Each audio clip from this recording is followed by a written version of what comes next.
Dear Section Commander, welcome to XCOM, Extraterrestrial Combat Unit. You are now a part of a tradition that spans back to the late 1990s. Let me appraise you of XCOM's activities to date, more importantly, the activities of the aliens we have encountered. Back in the mid-1990s it became evident that we were not alone.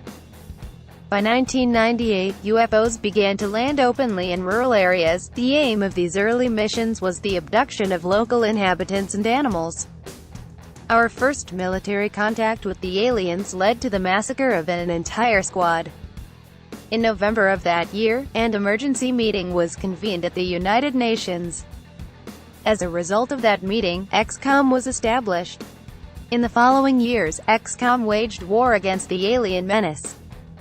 Most of this activity occurred in the cities and rural areas of Earth, but eventually it took us to the aliens' main base on Mars, Cydonia.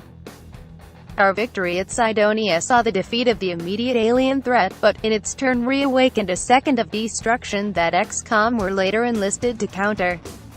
Alien activity began once more in 2039. XCOM had only a nominal existence at this time. Most of our bases were decommissioned or converted into theme parks.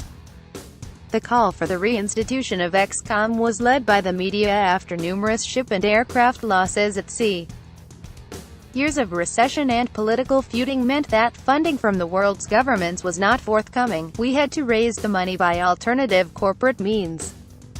From 2041, after the initial recruitment in 2040, the Second Alien War was waged under the seas and oceans of the world. The war came to its climax in the battle at the alien city of Talith. Buried underwater for 65 million years, the city had the ability to destroy the Earth. Fortunately, we discovered that alien society was constructed like that of the bees, and after killing the alien queen, everything else disintegrated. Talith rose from the water only to self-destruct, a sight I don't think any present at that time will forget. Since then we have had few recorded encounters. XCOM and MARSEC, however, were enlisted in the late 2060s to fight a territorial war against aliens in the newly established deep space mining colonies. This conflict left Earth uncontaminated. That was until a short while ago, when the first dimension gate appeared, right here in Megaprimus. The last war has indeed proven to be an expensive victory.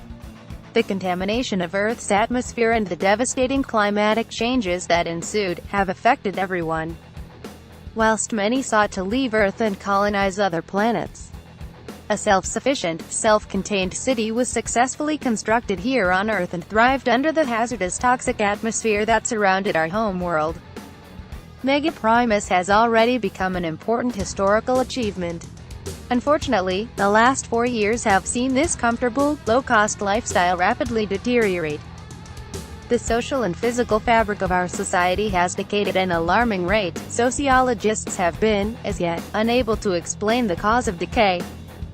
Statistics clearly demonstrate increases in physical and cyberspace violence, family breakdowns, crime, ethnic unrest and strange cult group involvement. The frequency and pace at which incidents are occurring is even more disturbing.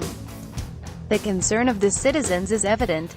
Many have already fled the city. The ongoing mass migration increases the concern of all remaining citizens as each day passes. Losses in tax revenue are restricted to the city's ability to deal with incidents, and the emergency services are unable to do any more than firefight existing problems. Unless we deal with the source of the problem, social collapse appears to be a very real possibility. Whilst the Senate remains unconvinced that alien interference is the source of the problems, they have secretly agreed to fund a covert investigation by XCOM. Due to your recent promotion, we have decided that you shall be responsible for this investigation. We will forward existing information to you shortly. Yours faithfully, J.G. Steinbach.